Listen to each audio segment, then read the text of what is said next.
Hi everyone. Alright, let's talk some Destiny 2 Final Shape expansion.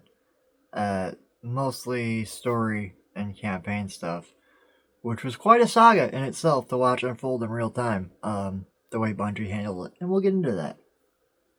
Um, or prologue, a little preamble here, just for the record, so it makes a little more sense.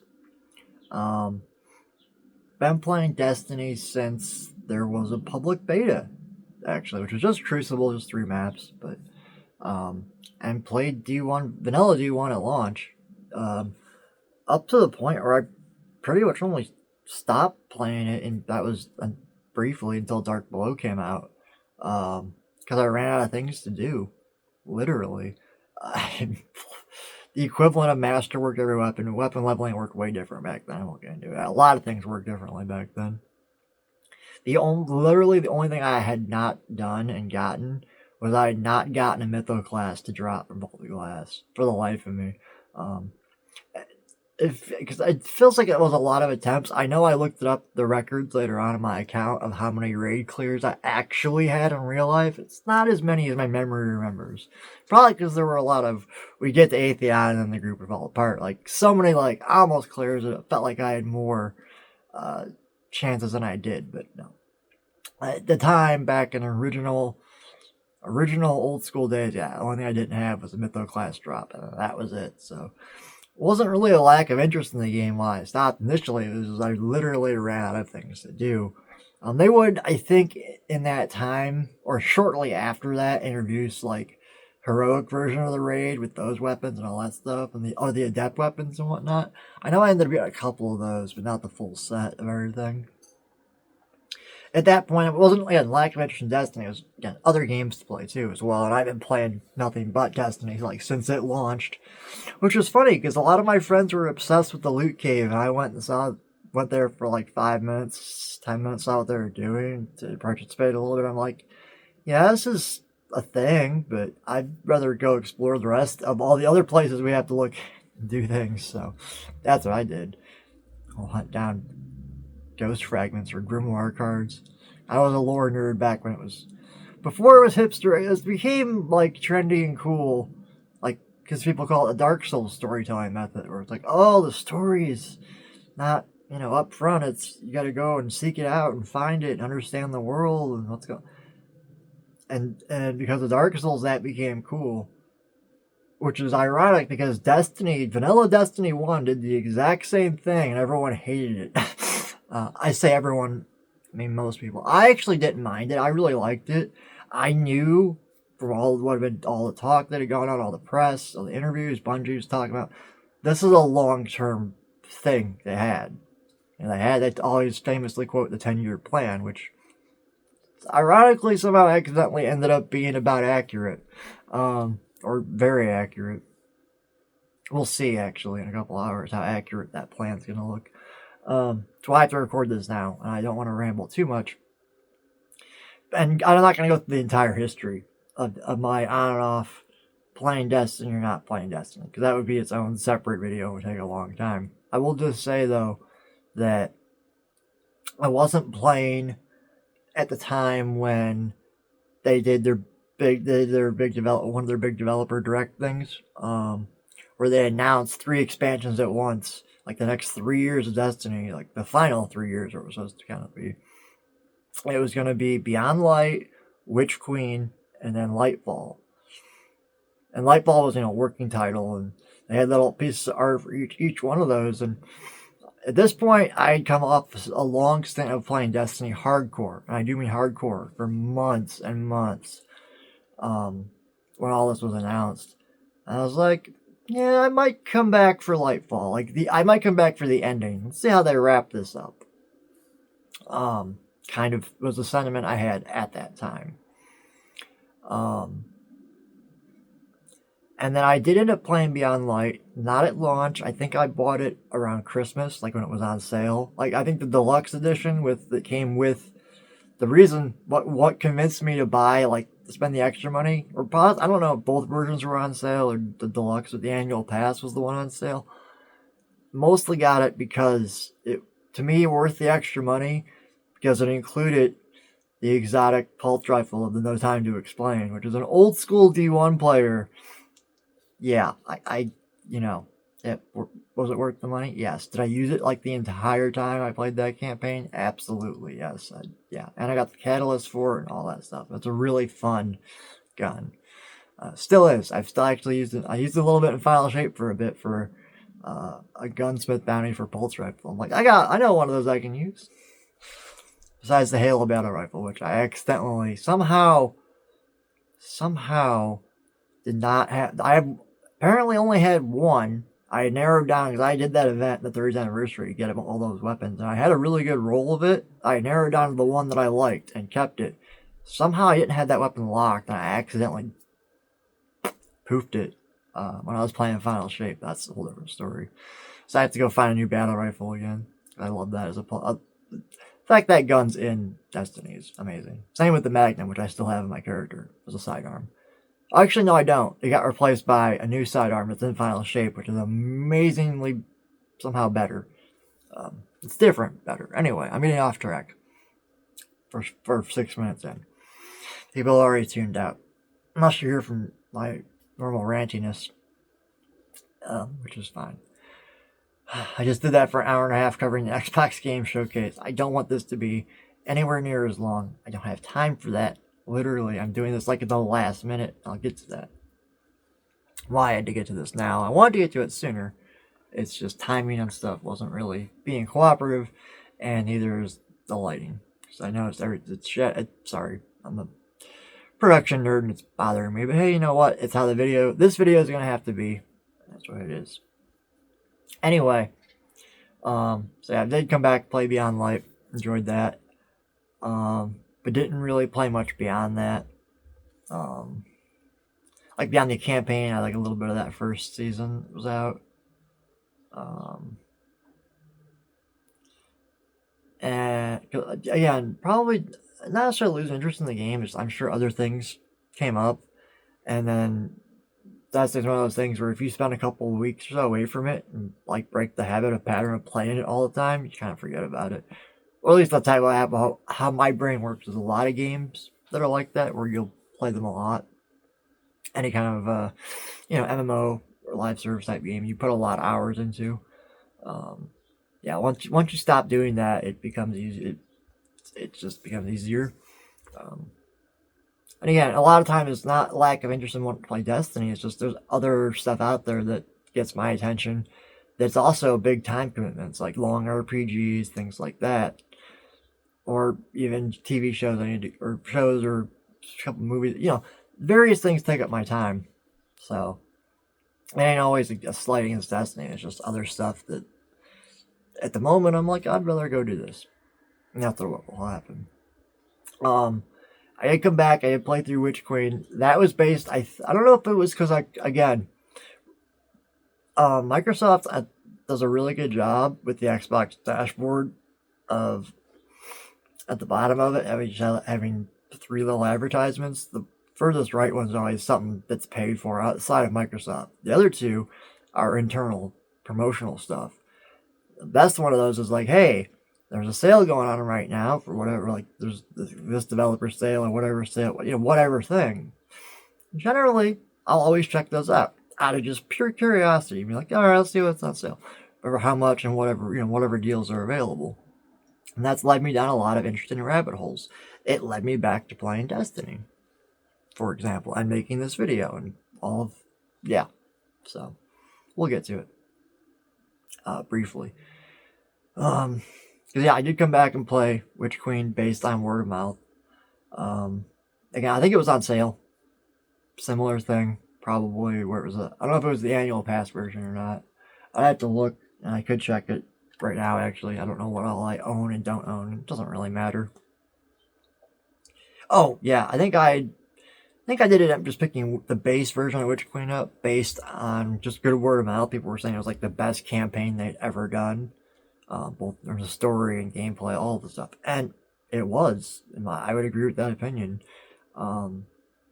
Witch Queen was really great. But again, it's whatever reason, the seasonal model they were currently using, storytelling, or maybe just the stories they were telling, I don't know. Didn't find them. It's hard to find them as compelling as when you have these really big, great story beats like Witch Queen that have been built up for a long time, since the Destiny early days of D1. I know who Savathun was, so it's, yeah, it was a cool payoff for longtime fans for sure. Witch Queen, that story, that campaign was fun to play through too. I mean, so was the Beyond Light campaign, earning the stasis power and stuff, which was fun, but also not handled the best. Probably still better than they handled it in Lightfall, but we'll get to that. Because I had stepped after Witch Queen, after I played through that and really enjoyed it. I was like, okay, cool. I'll, get the next big chunk of story, with the next expansion. And in the meantime, I'll probably just periodically catch up on My Name is Bife videos for lore, because he is the lore daddy and lore master, officially or unofficially, by the community for Destiny. So, why does that say out of 15? That's interesting. Am I running out of internal storage space and only have 3 minutes left in this recording? That would be bad. I gotta double check that. I'll be right back. Okay, I'm back. Sorry for the delay. Yes, I was correct. I had to free up some internal storage space. Probably some fact that I just recorded an hour and a half video talking about the Xbox Game Showcase. Anyway, problem solved. Back to my narrative and tangent. Now, I had kind of kept up with the lore a bit, even through Lightfall, which I didn't play at the time. Because, what I had heard, general sentiment from the community, was just a lot of bad things about Lightfall. Story and campaign-wise, that was disappointing people. And I kind of understood the reasons without knowing. I didn't go into spoilers, so it's like, I'll eventually get around to it, sort of thing. But knowing just generally the campaign story was didn't land well with most of the community, which bummed me out, because Lightfall looked like a lot of fun. I remember when they first revealed it, basically revealed the gameplay and Strand, and I'm like, they're adding a grapple to Destiny? Yes, I am so down. This is in a post Halo Infinite world where I'm like, grappling makes every game better. Like, every game needs either a grapple hook like that or a jetpack, one of the two, and I stand by that to this day. So, I think High on Life has both, and I need to play the expansion for that. That's neither here nor there. Anyway, I did play Lightfall actually on PS5 on my main account. It was one of those things where one of the few, again, I don't know if times of owning a PS5, another long story. Where it's like, oh yeah, Lightfall's on sale, I should play through that, see what the campaign's like, and whatnot. And, I didn't really have any issues with it. I thought it was fine. Because at that point, it was really well known, and had been for, I think, a couple of years, that Lightfall, which was initially announced as the final expansion, by final, I mean final expansion, and what they were calling, the Light and Darkness Saga, like this first chapter of Destiny storytelling, the Light and Darkness Saga, it was supposed to end initially with Lightfall. And then they announced that was going to get split up into 2 separate expansions, Lightfall and Final Shape. So here we are, at Final Shape. Sort of not where I am, personal story that I was rambling on earlier, just for context, I guess. So yeah, I did play through the campaign on PS5, and kind of forgot about it, honestly, a lot of it, because the way I got here was, again, I happened to just be on my Xbox dashboard, saw there was a sale, like up to 90% off, blah, blah, blah. I'm like, whatever, I'll look at it. I usually will sometimes do.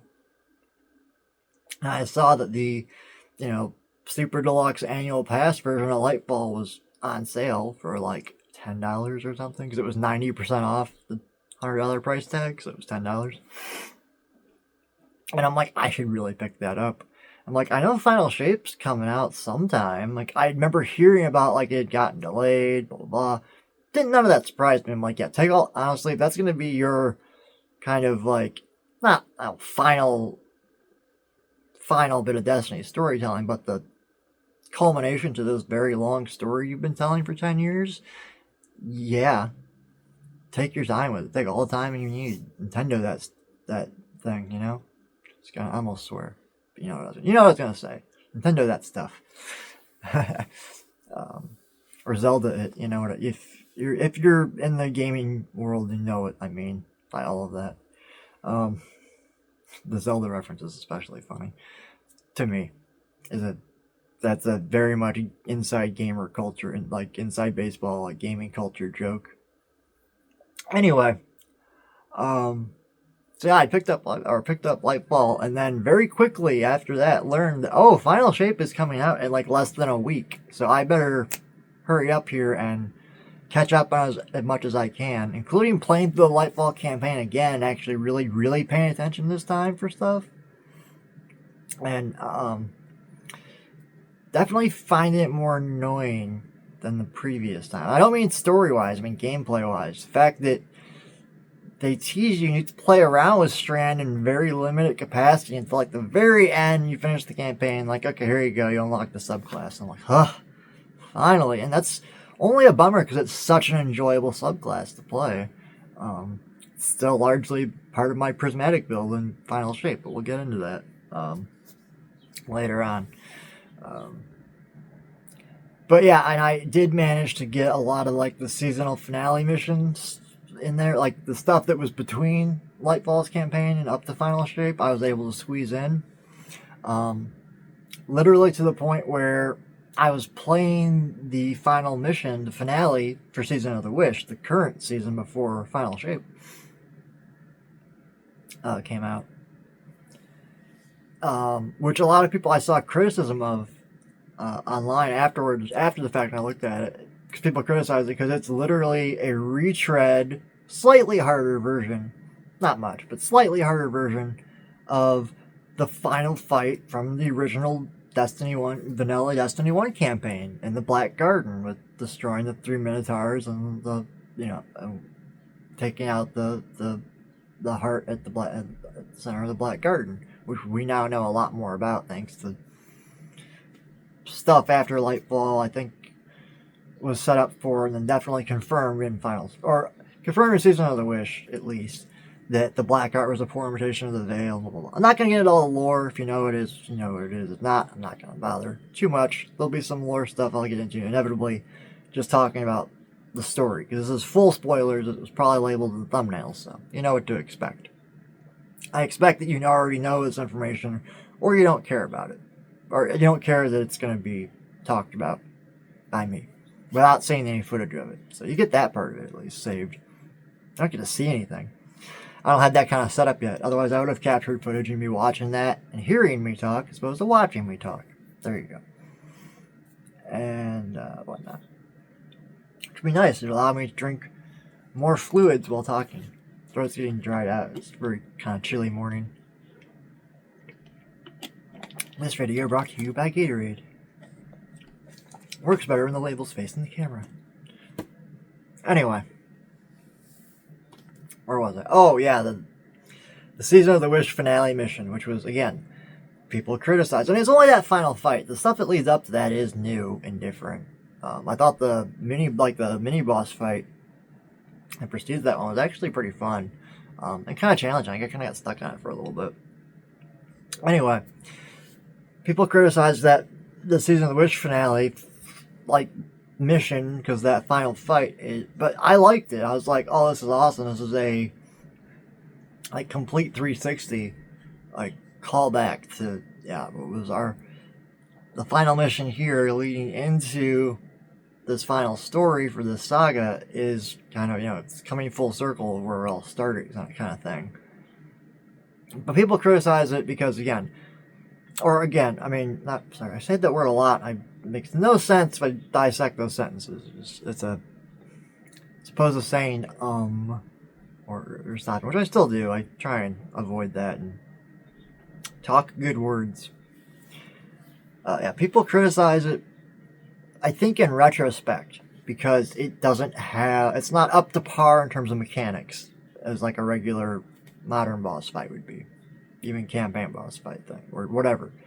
I think that's why it's looked back weird in retrospect. Because at the time in Destiny 1 Vanilla, yeah, that campaign difficulty escalated just fine. And that was the hardest fight in that original campaign. It'd be nothing, obviously, compared to what we do later in the raid, but that's a whole different. They're ham and eggs. There's two different things there. So, yeah, I liked it. And you know what makes that fight a lot more interesting is when you're on a timer, which I was, because this tells you how much catch-up I was doing, how razor thin this was. I'd start that fight, and I knew, based on the time, because I thought I kind of got stuck previously in the mini-boss before that, and I was like, man, am I not going to get to finish this, because the servers are going to shut down? Because I knew they were going this big maintenance window, like at least 24 hours. It ended up being longer than that. We'll get to it. For Final Shape, there was a huge downtime beforehand. And I knew when the servers were going down. So I have literally a clock up next to me where I can see it, so I know what the time is. Because I'm like, man, am I gonna get like stuck in this mini boss and not? Or I didn't even know it was mini boss. I didn't know because first time I'm playing the mission. Like, am I gonna get stuck on the boss fight and not be able to finish this? I did finish that boss, and I'm like, oh, it still keeps going. Okay, cool. Got to that fight. Very little time on the clock, so I knew like I'm gonna get one shot at this, and that's it. And boy, yeah, it was something. Like that again, people can criticize that fight all they want. In Season of the Wish, for I still felt they did modify it a little bit to make it a little more challenging than it used to be. I feel like there were more harpies. Maybe that was just me and my style, and I was doing it solo. But whatever, who knows?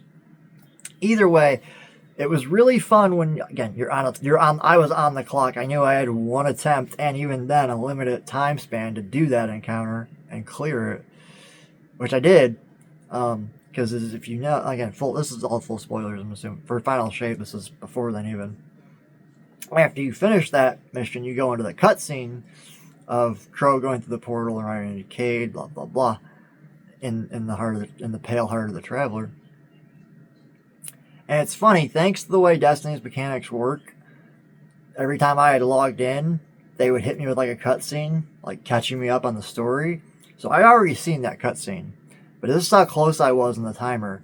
About 10 seconds, 15 seconds into that cutscene, bam, server shut down. So, had I not seen it before, that would have sucked. I would have had to go and watch it on YouTube. Not a big deal. But, yeah, thanks to the way Bungie handles stuff. They know where I'm at progress-wise and kind of what I'm doing. Every time I log into the game, be it like once or twice a day, because of breaks. But, I generally get hit with an update, like cutscene story-wise, of like to kind of keep me current, up to date. So I already actually had seen that cutscene, probably before. I know it was before I even logged in the last time. So I think that login for that run, like to get that stuff done before the shutdown. I think there wasn't any cutscene shown to me because I was already caught up because I had seen that, and that was the most recent thing. So, with all of that said. Because yes, I had to pull some strings to be able to afford Final Shape at full price. And yes, I bought the annual pass because I feel it's generally worth the cost, actually. Based on what seasons cost individually. For that reason alone, I'll justify it. And the dungeon key cost, if you add that to it. Just cost analysis alone is cheaper to buy the deluxe edition. I enjoyed the extra perks though of emblems and weapons and sparrows and ships and things. Especially in pre-order the deluxe edition. Usually you get some nice little goodies in there, and I don't know. It's Bungie's going all, or you know what they did. This is again, I don't have to say it again. Spoilers. It's not really a surprise, especially this late when this video is going up. It's pretty well known in the community how this expansion's been received, which is like 8 thumbs up. And that's that's a witness joke. Multiple arms. So. Multiple thumbs. Yeah, no, it's been received amazingly well by the whole community. I'm just here to give my thoughts on the whole thing. And I'm sorry that I included like a however long the ramble. I just split the video up because of tech error. So I don't even know how long this is. Whatever this is plus the other minutes I recorded. I haven't even talked about Final Shape yet, just how I got a little bit of how I got here. Didn't go through the whole thing. That's a longer story. So I'll have to retell part of that. Sorry. Anyway. So I was contemplating just starting fresh and canning all this. But I'm like, yeah, just keep it. 2 long videos today to upload. Woohoo! Plus the third one I gotta record later. We'll talk about that at the end. That's why I'm doing this now. Like I said, last minute. You'll see why that is when we get to that point. Because I have a bunch of notes, but I'm not really... I've already read over them, so I kind of know what I want to talk about. And a lot of the stuff I want to talk about is not even in my notes, so... Anyway, let's get down to it.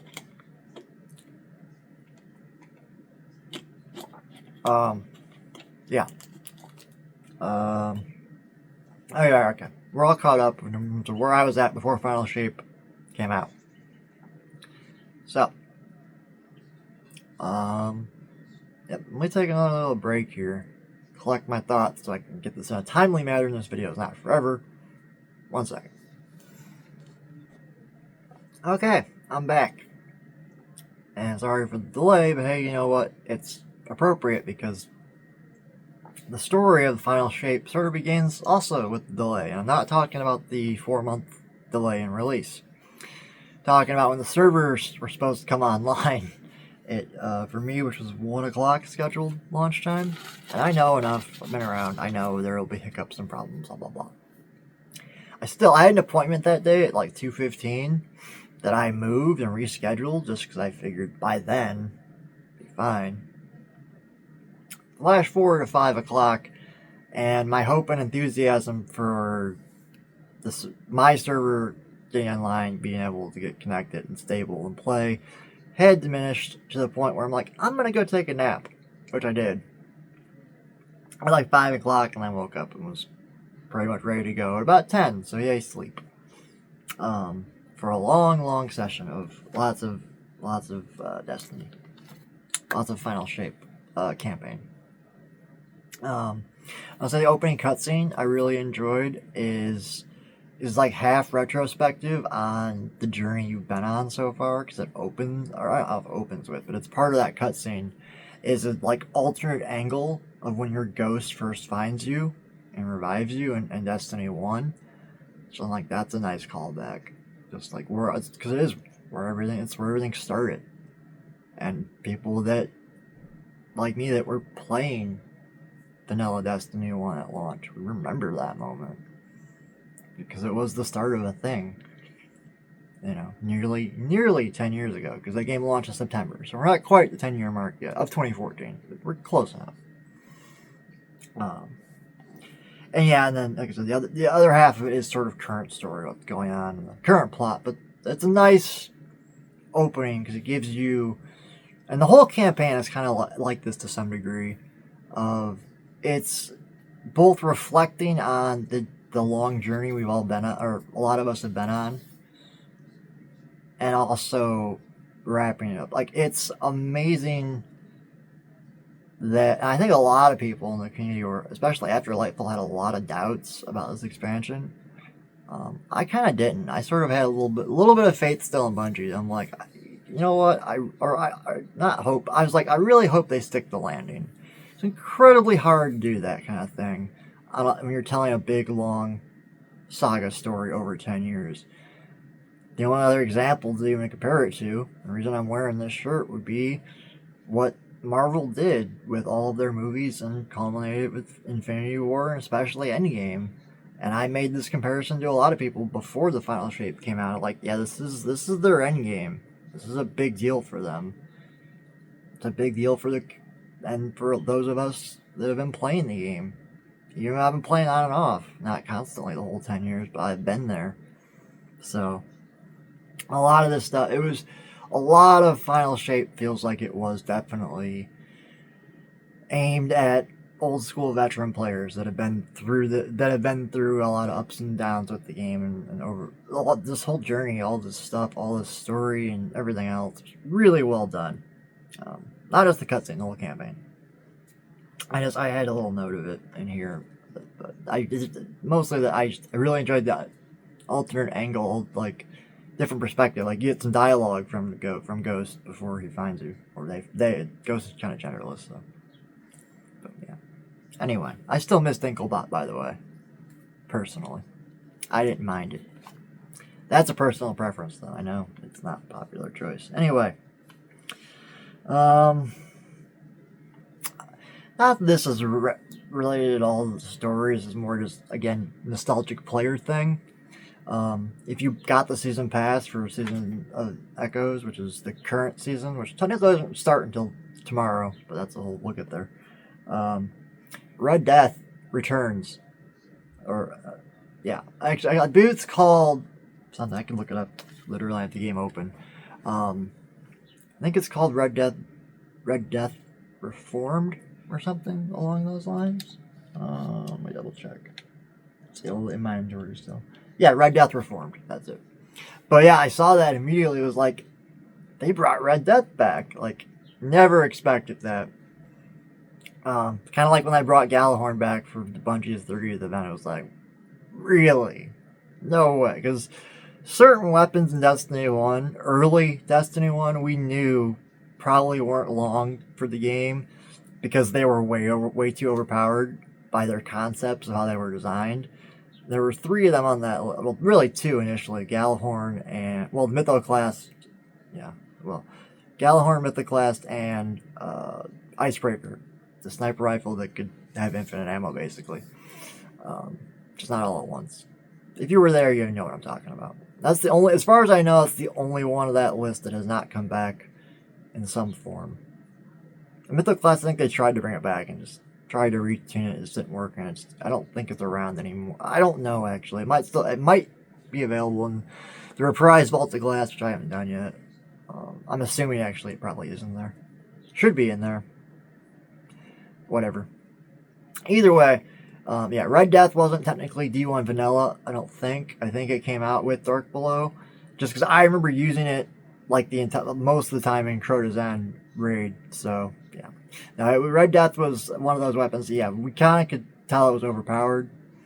I don't know about in PvP. It was probably okay balance wise. I'm not sure. That may have been worse. I'm not sure. I do PvP on a regular basis, just not hardcore into it. I do it for weekly reward stuff for gear. So I do play a little bit of PvP every week, but I'm not hardcore into it, so I wouldn't know.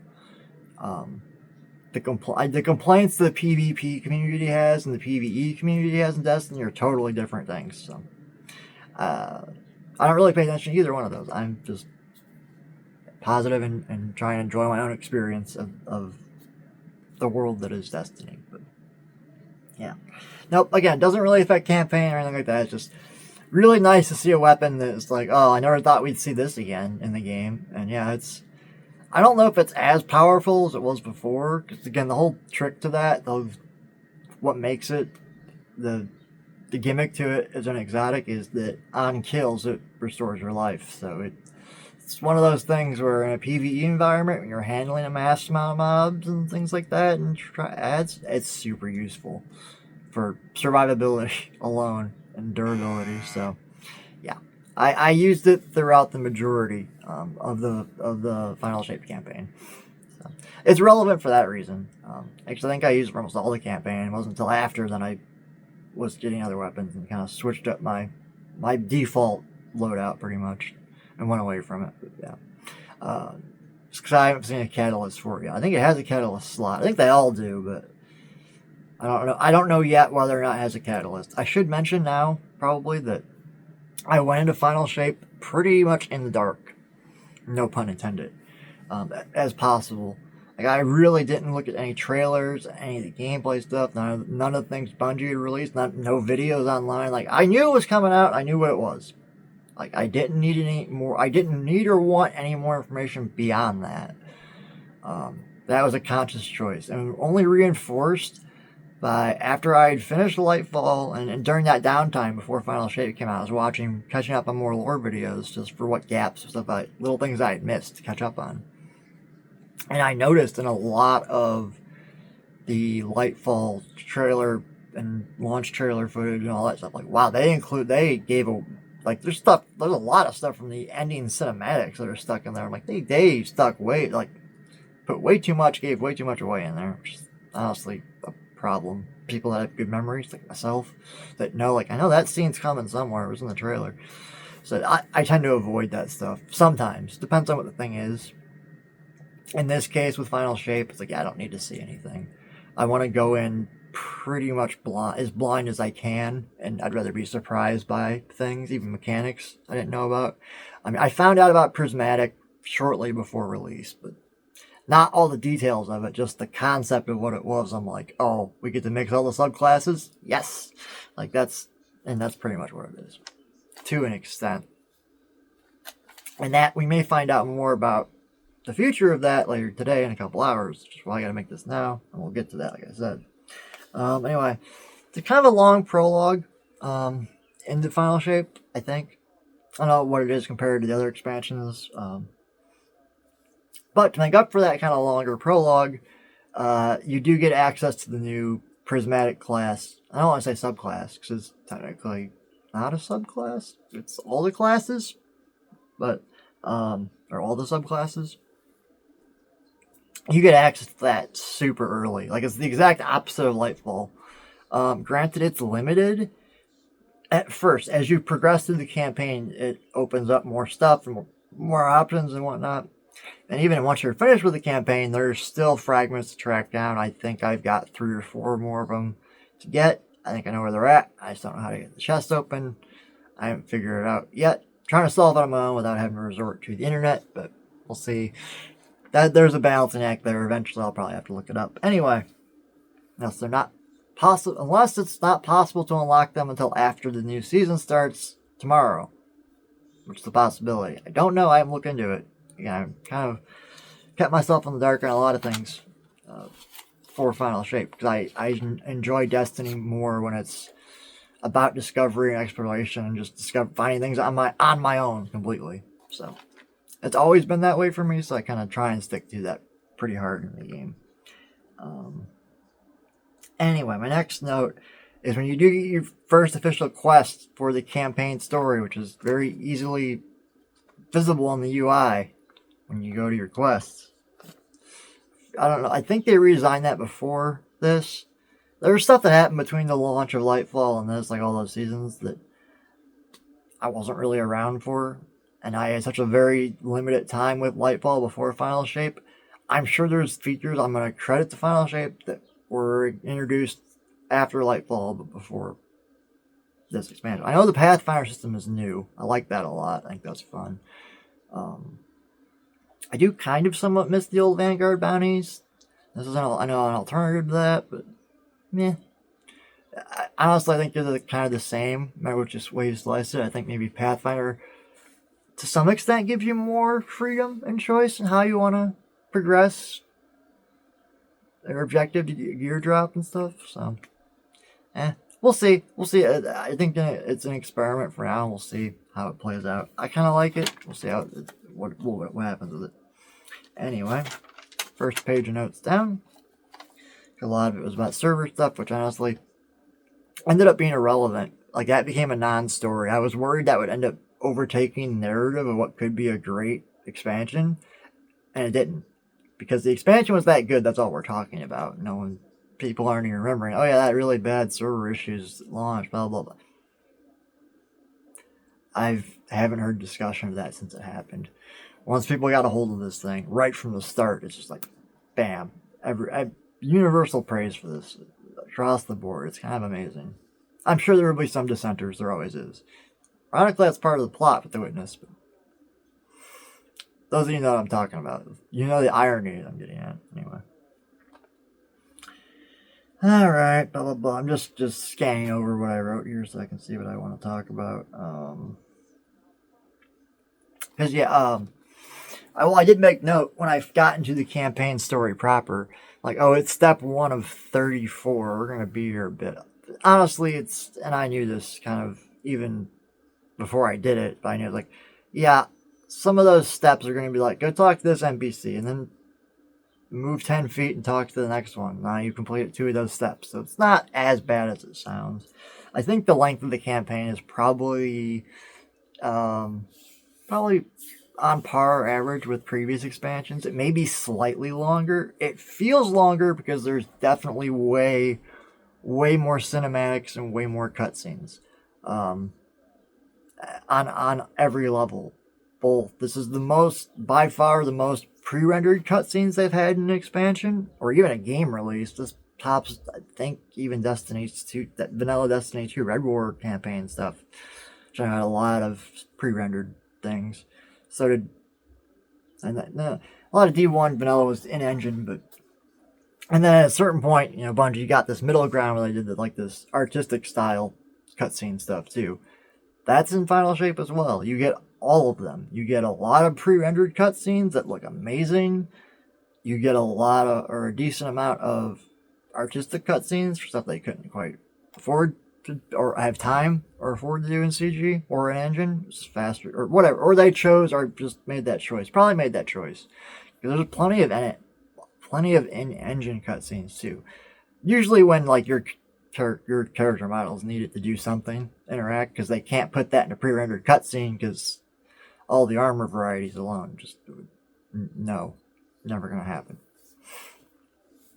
There's probably some weird coding you could write that could no, you could yet still have to render it, so it would be the longest loading time anyone would ever have for a cutscene, but neither here nor there. Anyway, yeah, it's the campaign, I'd say mission length wise is probably average, but overall playing it is going to be longer because there are more cutscenes. It's not like your solid 4 levels of ridiculousness. I kind of wish it was. It's the Destiny equivalent of that though, because it's definitely by far the most cutscene heavy expansion or even again release they've ever had. But for what they're doing, that all makes sense. Like I said, it's a lot of retrospective and a lot of nostalgia, and you can call it fan service maybe, I don't care. It fits this story, honestly. Because it is sort of about things coming full circle to an extent. Again, no pun intended with the shape of the traveler, but yeah, it's there. Yeah, now, again, it does a good job of balancing out the nostalgia journey we've been on, plus the current story that's going on and what we're dealing with, like, end of the universe type of situation. Again, the comparisons to Endgame are there for multiple reasons, and they should be, because it's a very similar scenario of what you're dealing with, of like trying to prevent the end of everything. Or Doctor Who's done this as well, actually. So it's like, what's at stake? Well, I mean, most things like you can have stakes of like, oh, the world's at stake and the galaxy's at stake and existence. Various degrees of ridiculousness on that scale. So it's storytelling is how it is. Anyway, that's not a knock on Destiny storytelling. I'm not talking in general. That wasn't a knock on general storytelling, just as a more so ramble. Anyway, bugs. Yeah, I did have a couple of bugs every now and then. Like enemies wouldn't spawn or trigger on it to kind of reload my checkpoint. Not a big deal. Happened like twice. I guess this was very early on, like the first day or two. I'm sure these things got patched. In fact, I know they did, because I haven't replayed the missions, but even the stuff I was running into, I don't think it was common. It was just, it happens. Like, it was little triggers not getting hit, which made puzzle solving very fun. I think, I don't know if there's more puzzles in this campaign than previous ones. I like the puzzles that are in this campaign, though. Like the ones that were in Witch Queen, too. Although those got kind of samey after a while, there's a nice variety here in terms of the puzzles, generally. There's a couple that are samey, but generally I liked having puzzle mechanics. But it's always tricky when you're playing a game where there are some bugs still that you worked out, and you're trying to solve puzzle mechanics, and you're sit there when you get stumped, you're like, okay, am I just too stupid to have figured this out yet? Or did something glitch and it's not working as intended? That's always fun. Because there was once, at least, for when I was like, I'm pretty sure something broke. And then I found the thing I was supposed to find. And I'm like, oh, I'm dumb. Yeah. But that happens, and that's fun. And I know I took my time with playing through the campaign in terms of story. I didn't rush through it. I don't really think you can, for the most part, until you like clear a certain point of campaign. I don't think you can really use your sparrow too much, so you're on foot. And I really wasn't even sprinting much. I was walking, enjoying the environment, because the best environment they've ever done, to be fair, because it's also every environment they've ever done, all together, all at the same time, all at once. It's amazing. Plus some new stuff. Like, there's definitely new stuff thrown in there too, but a lot of it I didn't even reuse, but it's just like it's in the way it's meshed together, and you go from one to another, and it's excellent. It's so well done. Art direction is top notch, and presentation of all that. I mean, it always has been in Destiny, but this really is a new high bar for the franchise, and honestly for the industry. Seriously, I don't care what people think of the game. Just look at the art direction and final shape, and like that needs to win all the awards just for that. So, and possibly the storytelling. Although, again, much like Endgame, I don't know if this story works standalone. I think you need some level of familiarity and personal experience to appreciate this story and to really get into it. So, there's that aspect of it, which is, again, about the only flaw you could throw at something like Avengers Endgame. It's like, it's a great, amazing film. If you've seen the other 20 things that come before it and get all this context, and you've had that 10 years of build, you've been through that. So yeah, it's sort of, I honestly feel the same way with Metal Gear Solid 5, same thing. I think you need to have played and gone through a journey to really appreciate that game, especially the ending. That's a whole other video then. Off topic, back to the topic of Destiny and my experience of playing the campaign and whatnot. I literally was documenting stuff as it went for a while. Because at a certain point, kind of later in the main campaign, you open up a couple of chain quests for exotics. Definitely worth doing. I mean, they're part of the main campaign. I think you have to do them. So, but there's also because you get a lot of stuff with Crow and with Cade. It's all just excellent. All the stuff with Cade's good, obviously. And they get Nathan Fillion back for this, which I didn't know until I was playing the game. And I'm hearing him talk, and I'm like, that is Nathan Fillion. Not Nolan North doing Nathan Fillion impression, which is pretty good. It's about the difference, but yeah, having Nathan Fillion back was nice. And yeah, I'll address the elephant in the room. Yeah, it's weird not having Lance Reddick voice Zavala.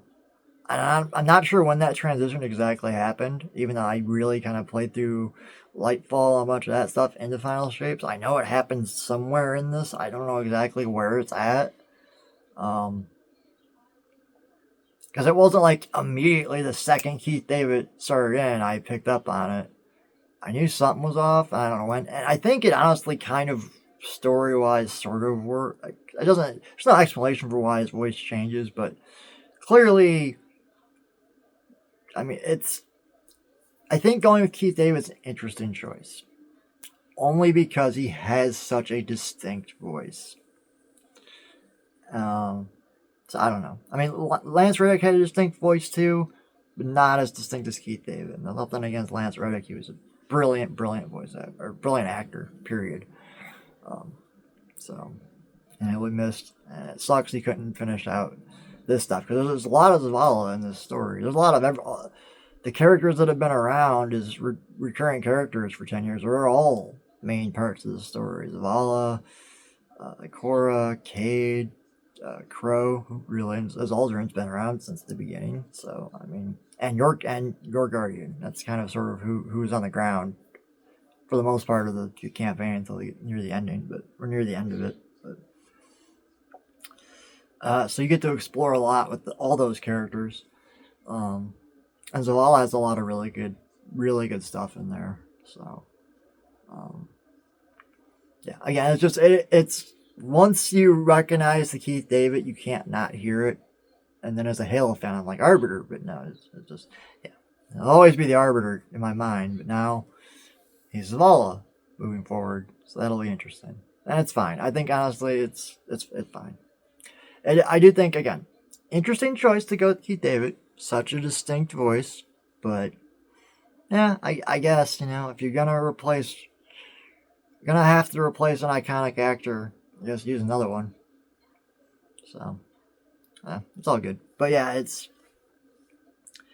so as nice as it is having Nathan Fillion back for a bit with Cade, it's double-edged sword because we don't have Lance Reddick doing Zavala because he's gone.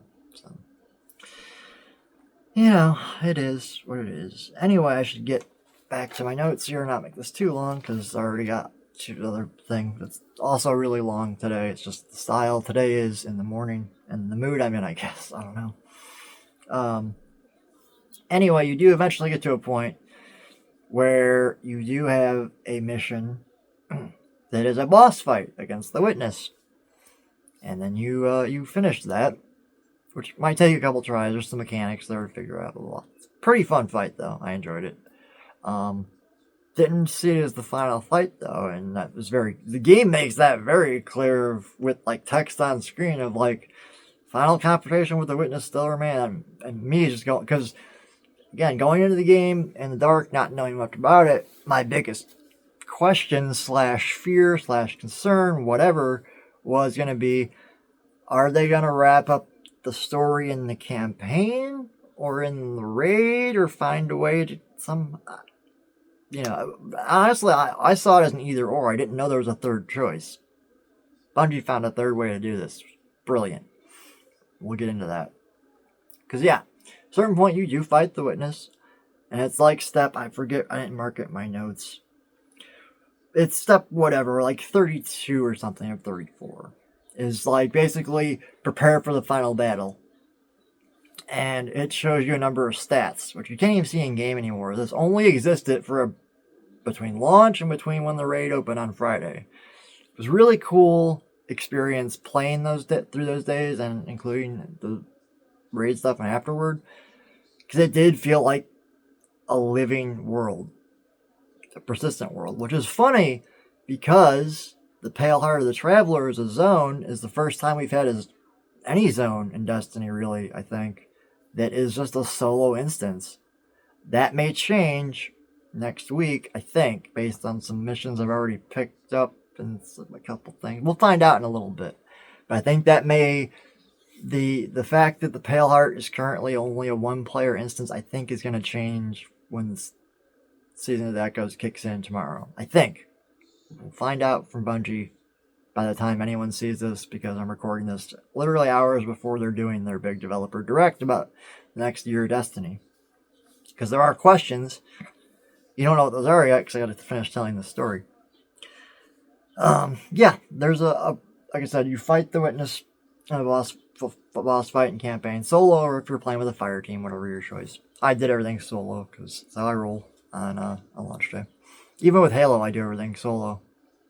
Honestly, even Halo Infinite, I had friends that were playing it when it came out. I'm like, nope, I solo the campaign the first time I play through it, and then we can have some co-op fun later on. I want to pay attention to the story, not be distracted by friends. There's one example of Halo 3 when that didn't happen, but that's a very different story for a very different video. Another time. I know it's tangentially related because Bungie, but that's about it. Let's get back to it. Anyway, so yeah, you fight. The screen pops up when you get on that quest screen. You've got step 31 or 32 of 34, whatever it was, and it's basically got a bunch of stats on there of preparation time, and then ghosts found, prismatic shards and fragments recovered, which is a percentage, and total contributions. There's a number. I have no idea where that number comes from. I think it's from the not escalation protocol missions, but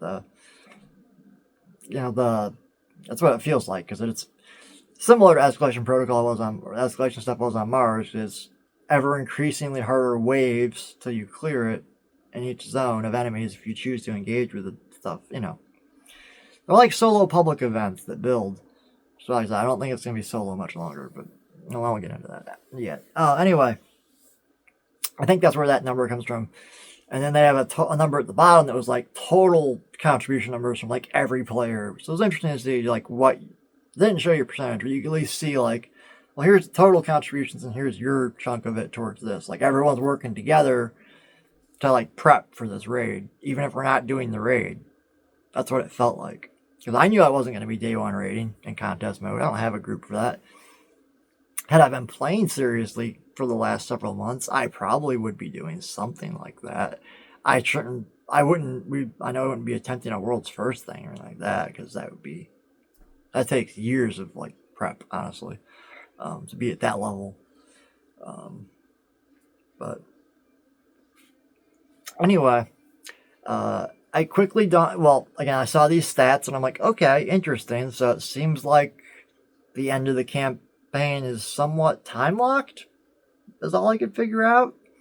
Because I thought, when I initially saw the timer, I thought that was the number of hours I'd been playing the Final Shape campaign. Because it was about right from just rough estimate in my head. Like, yeah, it seems about right, 30-something hours, 35 hours, whatever it was when I first saw it. And I quickly realized that clock is counting down, not up. And then I quickly realized, I'm like, oh, that clock is counting down to when the raid opens on Friday. So I'm like, okay, well, I definitely gotta watch the world's first raid race this year, or not this year, but for this raid. I've watched a couple in the past. I actually saw the very, very first raid zone, the inaugural one that Evan did, back when King's Fall, like the remaster of that, came out for the King's Fall raid. I think that's when he came up with the name Raid Zone, decided it was going to be a thing he was going to start doing, which was really cool because I'd only seen that, and then I saw, what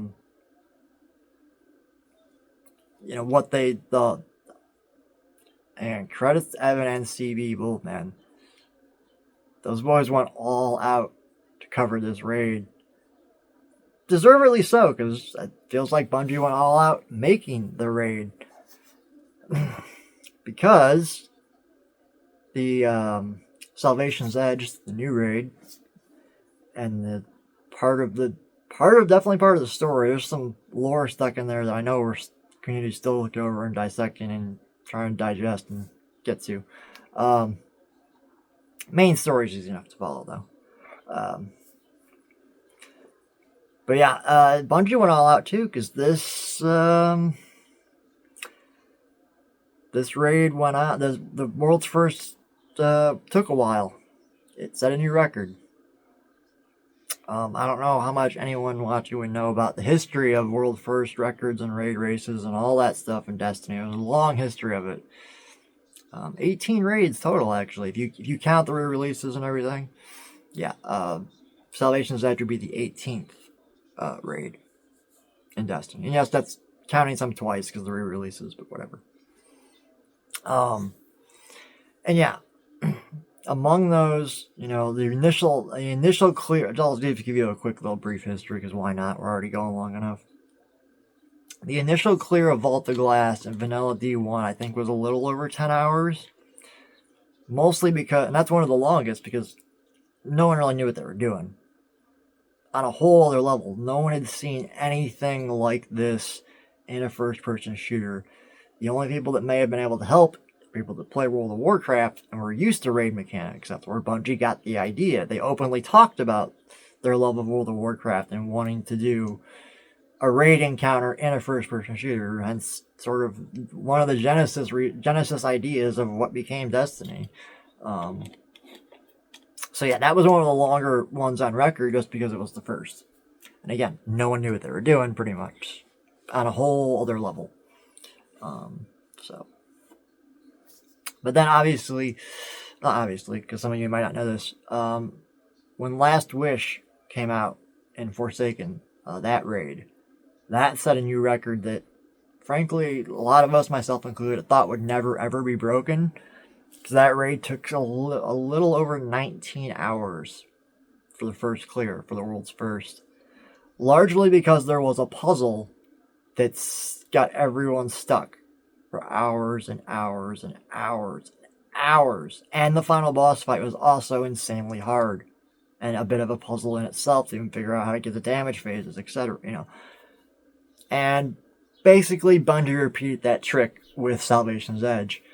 And the fact that there's a really, really hard puzzle encounter before the final boss fight that teams got stuck on for about 7 hours ish. Because, yeah, Salvation's Edge ended up coming in slightly longer than Last Wish. Last Wish was, I think, 19 hours and 11 minutes, and this was 19 hours and 14 minutes or something like that. It was close, and I think Evan and CB joked around about when they were talking to the guild that won the race, Parabellum, kind of unknown group. This is their first title, or world's first thing, but because they weren't even streaming it, they had recorded it offline separately, because when we're watching the teams race, so you can get even to a damage phase on the boss first, get the news sort of that allegedly this team has cleared it, and we're waiting for Bungie to confirm it. And a couple minutes later, they did confirm. Bungie did confirm it, and then eventually we got the footage of the clear, all that stuff. So, yeah. But yeah, really fun to watch, just because there have been rumors. And it made sense to me, looking at just what was in game and how things were structured, that there was going to be a final mission that opened up once a group had cleared the raid. Once someone had cleared the raid, and it was cleared once officially by whoever got world's first, that much like Last Wish, was then going to actually change something in game world, like significantly change something. I know what happened with Last Wish was super significant for that area, for Dreamy City. This wasn't as dramatic in terms of the overall, changing a whole zone type of thing, but did open up and unlock the actual final mission of the campaign. I used the word mission vaguely there, because it's a 12-person or a 12-player event, matchmaking event. So it's kind of like a 12, and it's honestly it's basically a 12-player public event that you queue for in matchmaking. And it's a bunch of enemies that leads to the final boss fight with the Witness. And yeah, it is I kind of consider it a public event, because it's something that I don't think is possible to fail, even if the group wipes, y'all respawn, and there's no timer, so... Because it is just meant to be stupid fun, which it is. I've only played through it once. I need to do it again. I'm sure it'll be available for a long time, so that's fine. I don't know how much bonus or reputation you get off that. Because you don't get any actual rewards other than, I think, some XP and some rep or something like that. I don't even get XP. I could check again, but I need to record. I need to finish the talking. I'm almost done. I don't think you actually get any rewards. Aside from reputation, I think maybe some XP. There's no weapon drop or anything special like that. The reward you get is the final cutscene. Both before the cutscene before that mission and the cutscene after that mission, that encounter, the 12-player event, mass chaos. The 12-player boss fight sounds like chaos. It is, and it's amazingly fun. It helps that you can't fail it either, so that stress of the raid wipe is not there. So it's raiding without the stress of raiding. Perfect. I loved it. More of that, please. It's an optional thing. Don't get rid of raids. Just give us the option for people that don't want to be stressed out and have to worry about gear levels and mechanics and knowing this or that, and just the stress that can come with a raid is the reason I don't do them that often, as much as I would like to. It can be a stressful experience. So this, I thought, was a Bungie found a way. It wasn't either or. Because I always thought either you end the story in the campaign or end it in the raid. One of the two. Nope, you can have your cake and eat it too. You can have it be both, basically.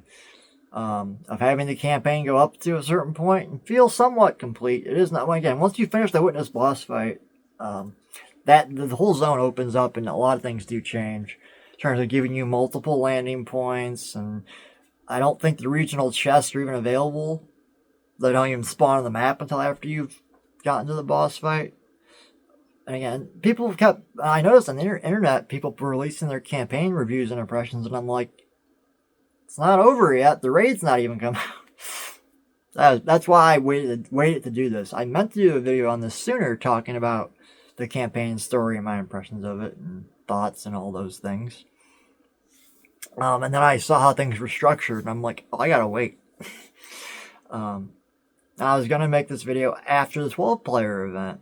But I think shortly after even I finished that, I was probably some groups to finish that, because I wasn't in the middle of the raid. I was waiting for the raid to end and for that event to open. Like, I was literally sitting in orbit waiting, because I knew something was going to happen. Actually, I wasn't even in orbit. Was I in orbit, or was I in the Pale Heart? Either way, I was somewhere in the game universe, because I thought we may trigger a cutscene or world event of some kind with this. Because there have been rumors about a mission. I only heard about those because I was watching Evan and CB stream on Raid Zone, which, by the way, guys, you did an excellent job on that. Congrats. Very, very well done. It made watching the world's first race very, very enjoyable. So I appreciate the work you guys put into that. So yeah, very well done. Looking forward to continuing to watch more of that. I don't care if you guys go all out like that again, renting the studio space and all that junk. You don't need to do all that, but it was fun, so we'll see. I know it helped both their numbers, so. Anyway, yeah, I should talk about the final cutscene. Like I said, both the before and the after of that final mission. Because the before cutscene you get that leads into that mission, which is also... When you clear the raid, you also see this cutscene as the ending cutscene for the raid. It's the same cutscene. People got that confused, thinking it was something that got missed, and like when they were covering the Raid Zone stream. No, it's because it's the same cutscene. And it was people were jokingly calling it the Avengers cutscene, because it kind of is that. It is that moment from Endgame, basically, where everyone is there, even Savathun, fighting on our side against the Witness and whatnot. It's a really awesome cutscene. First time you get to see Zavala use stasis, which if you're following the story, which I haven't talked about, because again, I put spoilers, I'm assuming people have probably through it, so I guess if you haven't, you're here for spoilers anyway. During the course of the campaign story, Zavala's ghost Targe dies. Sacrificed himself to kind of save Zavala from certain death or worse, potentially. So Zavala loses contact with the light. And there are what people are calling post-campaign missions, little side quest stuff. I'd recommend doing those. Highly recommend doing those. I've been doing a bunch of them even since I finished the boss fight. The 12-man fight. I've still been doing some of the side stuff the last couple of days. There's some really good, really good stuff in there. A lot more Cade is in there. That's what I want to get into, is talking about some of the stuff. Because yeah, it was funny watching Evan and CB doing the Raid Zone live stream, watching that cutscene for the first time, because they didn't know, they had no context for the Zavala learning stasis thing, because that happens, or it's not even happening, it's mentioned on a radio, like there's all the base camps have a little radio thing, and sometimes there's a little quest step for to go listen to the radio. I think it's one of those for one of the side quests. But you hear a conversation, I think, between Zavala and Ikora. And at the very end of it, you have Zavala asking Ikora if she can teach him stasis. Because he's lost his ghost, no longer connection to the light, but he can still use darkness subclasses like stasis or strand. So, because there is a scene... It's one of the hand-drawn, painted scenes in the closing credits where you do see Zavala practicing, with Stasis Fist, and you see Ikora doing, strand stuff with the hands. It's a very nice little thing there. That's the not post-credits, the after the boss fight thing. Because the pre-boss fight thing is just, that endgame moment of rallying all the troops for this giant fight. Yeah. It's very awesome. That's a very cool cutscene. But yeah, I can throw people off if you haven't played the side quests or pay attention to all the little bits. Yes, there was some foreshadowing pretext for Zavala using stasis now, but you see it in that cutscene. I guess for some people it was a surprise if you hadn't caught that piece of the lore, but that's how it is. That is the story of Destiny in a nutshell. But yeah, the closing cinematic, because the way you eventually defeat the Witness, per se, is that all 12 people there have their ghosts travel the light of the Traveler directly through them into the Witness to kill it. Like, as far as we know, kill it. Compound being, so maybe just fracture it back to its... whatever, who knows what happened, we'll find out eventually. But the result of that is our ghost is dead. Like, reverts back to its original shell and goes all gray, and it's very clearly dead. And your guardian somehow goes into like the weird Matrix White Room mind space, but whatever that is, because reasons. And begging the Traveler to bring his ghost back, blah blah blah. And then Cade shows up, and as we've been following the campaign, we know, like, yep, this is our Cade that we knew that died. He just got brought back because of wish magic, because of Crow when he entered the portal. That's covered in the campaign too. But the thing is, they do scan his body and everything like that and confirm that he is made up entirely of light, much like a ghost. Like, he is a being of pure light of the Traveler, like the ghosts are. And that ended up being some important foreshadowing. There's also some other foreshadowing stuff with Cade and some side quests that, again, if you catch it, you catch it. I think My Name is Bife's already done a video on one of those, so go watch that. Talking about the connection he's talking about. And the brilliant foreshadowing they did for the ending. Because what I heard, not universally, but from a lot of the Destiny community, talking about that final cutscene was like, yeah, I cried. And I know the moment they're talking about. Because, yeah, it's when Cade shows up and basically, was like, alright, well, now, I mean, and what happens ultimately is he sacrifices himself, uses his light channeled through the Traveler to revive your ghost and bring it back. So, yeah, because the thing that Bife references, I just recalled it was when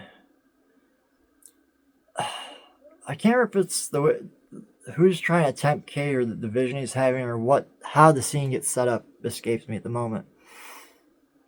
But it's more like a vision dream thing because he's talking to Sundance, his ghost, which is dead, gone. And she asks him, what is it that you want? And he's like, well, what if what I want is to stay here with you? It's ultimately what he does. Because what comes from the light returns to the light, as is said a couple times in storytelling in this. And the whole thing about choosing your own fate, which has been a through line in Destiny since, I want to say, the beginning, but probably not. Probably just the last several years when they've got their storytelling together and cohesive. But it's been there, the through line about, Guardians make their own fate. That's very much a theme of the finale of this saga and the story, represented with the choice that Cade made. Yeah, Bife goes into this a lot more. You should really watch his video. He made some good points about it. And the whole point of the Traveler is that, yeah, it gives you all these abilities and powers and stuff, but then it lets you choose your own path. Like, it doesn't influence the choices you make. It gives you abilities to do amazing things, but what you choose to do with that power is up to you. So that's sort of a bigger thing. And again, it's all really represented well with, Cade's sort of sacrifice of basically choosing to die again, sort of, to bring the ghost back, or to bring the Guardian's ghost back. And then he also throws in a very Cade line, like one of his last lines, joking with the Guardian of like, "You were always my favorite. Don't tell anyone." It's very cool.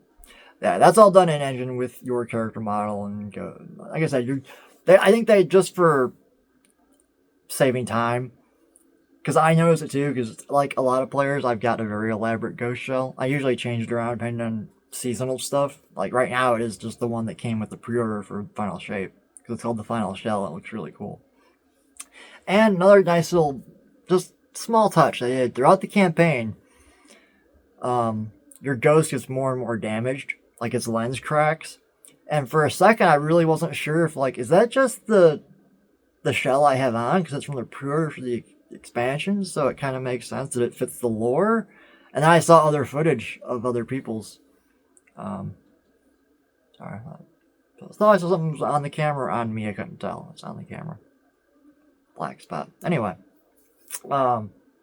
distracted by random things. So stupid. Now I forgot what I was talking about. Blasted.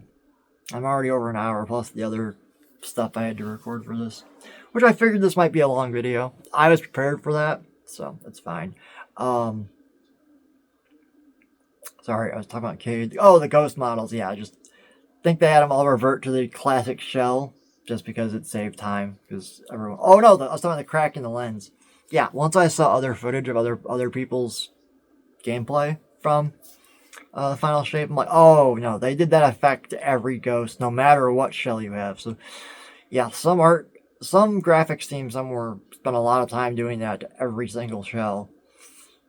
Or at least applying like a shader kind of thing that would give that effect on every lens and every shell variation, or however they ended up doing it, it worked out. Because yeah, your ghost lens gets increasingly, I think, more over time as the campaign goes on, more and more cracked up, and then after Cade revives it, it's like the lens is clear and not cracked at all again. So yeah, again, more foreshadowing, nice touch. Good, well written on Bungie's part. All of this was, honestly. I was very surprised. Not surprised, I liked it. I like most things. But I'm glad that it seems like the whole Destiny community is just loving this thing. The question is because this is a big end to a saga, much like Endgame, there was kind of a drop-off after that. Is that going to happen with Destiny? Because there's still more story to go. I mean, the saga, this main story with light and darkness stuff and the Witness and the Traveler. Well, the Traveler's only part of the story, obviously. That seems pretty clear, but... And who knows what remnants of the Witness will have to deal with for the next... Who knows? But, generally speaking... the saga and the main plot they've been telling, especially the last several years. I will say that I think, in my opinion, from basically Forsaken, they started getting on track. Honestly, really, since I don't really ever think they got off track with their storytelling. They've evolved it and changed it and tried out different ways and different means to tell it. I've yet to play through seasons with episodes, the episodic model yet, so I'm looking forward to that. I'm probably going to review the season episode by episode. Not weekly, but each episode. There's 3 per season, so I'm going to do it that way.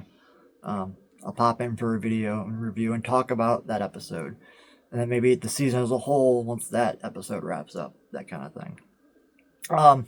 As I mentioned previously, there's actually nothing to talk about with that here because I don't know if I've ever done this before. I'm not that hardcore of a Destiny player I can remember if this has ever been a thing until now. But it's a thing now, and I love it, actually. And it totally fits the nature of the very much living in a real persistent world that this last week or so with Final Shape felt like. Like, everyone, a lot of us in the community are all going through this journey together. And I definitely got that sense watching Raid Zone and everything else, and the live coverage, and as that got wrapped up and unlocked the event, like, I'm up all night. Like, I did fall asleep for a couple hours during what we're calling Vault 2.0, reference to Last Wish, the big puzzle room in Salvation's Edge. So, yeah, it took people like 7 hours to figure out. I still don't honestly know what the solution is. I haven't looked it up yet, but yeah. Whatever it ended up being. Didn't matter at that point where people were interested, because after that, there's a little platforming jumping puzzle, then you get to the last boss fight. So no one really cared about the solution at that point. It was just like, oh, people got past it, and that was a big deal. After 7 hours. That was when I actually got some sleep. Not intentionally. Not like I was, necessarily bored like that. I just waiting and waiting. Yeah. It was a long, considering it started at 1 o'clock, my time in the afternoon and wrapped up around 7:30, 8 a.m.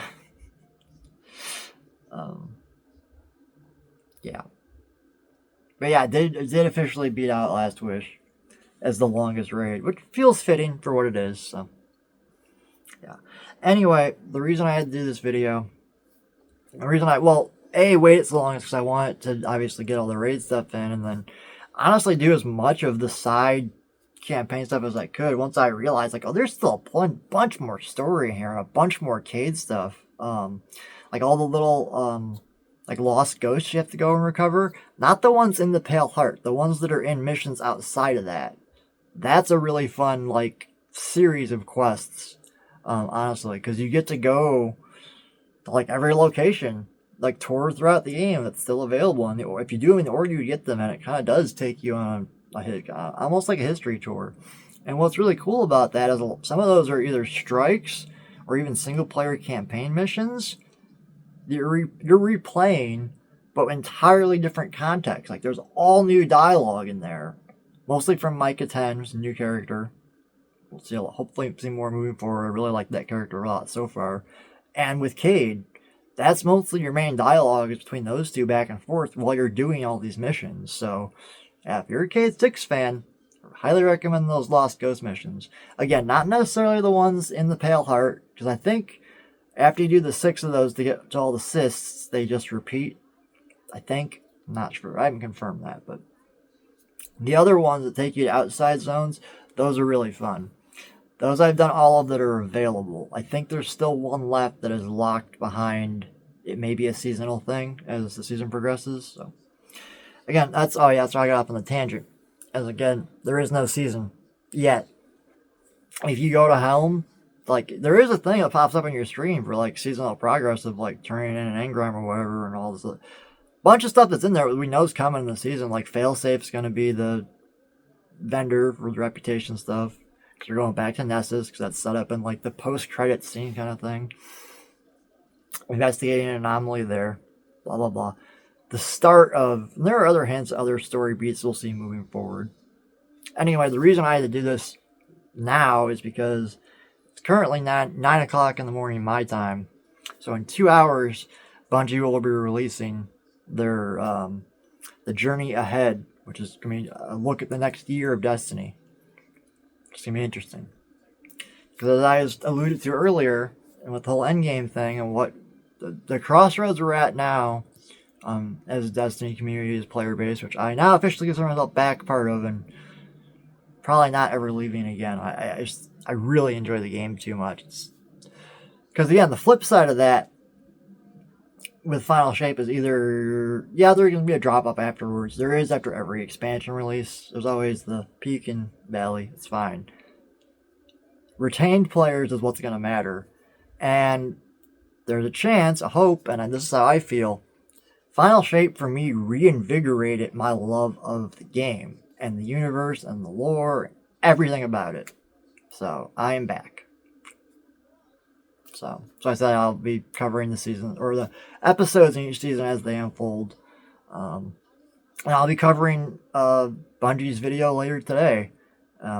They release it in 2 hours, and based on the video I recorded before this and this one, I'm still going to be uploading stuff while watching that and taking notes, and then I'll have to wait till the uploads, or some uploads are done, at least off the camera, to the other hard drive, and then record that video. So I can talk about what Bungie said. I think I covered most of the stuff here I want to cover up to that, because there's a lot of lingering questions with the number of characters and other things about moving forward and the season, because again, it's pretty funny. The game doesn't tell you this directly, but more or less is like you go to the seasonal vendor to do the first seasonal objective, and it's like, yeah, come back next week. Pretty much. Because it doesn't really start until tomorrow, until the weekly reset on Tuesday. Like, we technically had week 1 of the season, but, like, you have all the objectives for it in your, like, character tab thing to track it for the triumphs and stuff and whatnot, but the achievements, as I like to call them. Both Blizzard and Bungie both did this. They know how to get me hooked on a game, just add achievements to it. I'm like, oh. And I have to call them achievements, which they're not called that in Destiny, but that's basically what they are. I'm a sucker for that every time. I'm not even a completionist, but when it comes to that kind of stuff, I like it.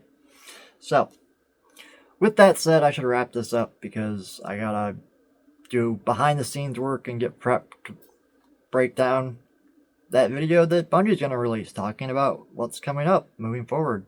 So, yep. Yeah. I'd say, oh yeah, it might be in the thumbnail. I haven't decided for the thumbnail of this video yet.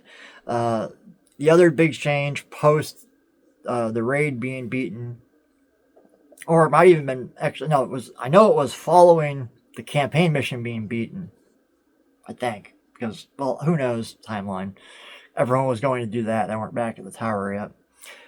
The tower decoration changed, fitting for the ending. Like I feel like it's a fine for a thumbnail because unless you know, and otherwise it doesn't really matter. Like why are there lanterns? Why does it look different? Like that's a question that's not going to spoil anything for you or reveal. It's not. I think it's fine for a thumbnail, and I kind of like it. It's like, hey, look, it's different now.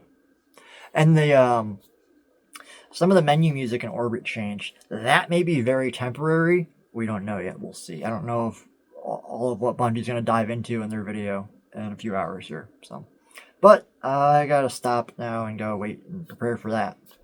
So, yay, stitching these things together. And the longest videos I've made talking about anything. It's not hockey. I've talked about hockey this long. Oh, no, I haven't. This is a new record. Feels appropriate for another record-breaking thing with the raid and all the other stuff. I'd love to see, get the Steam numbers probably.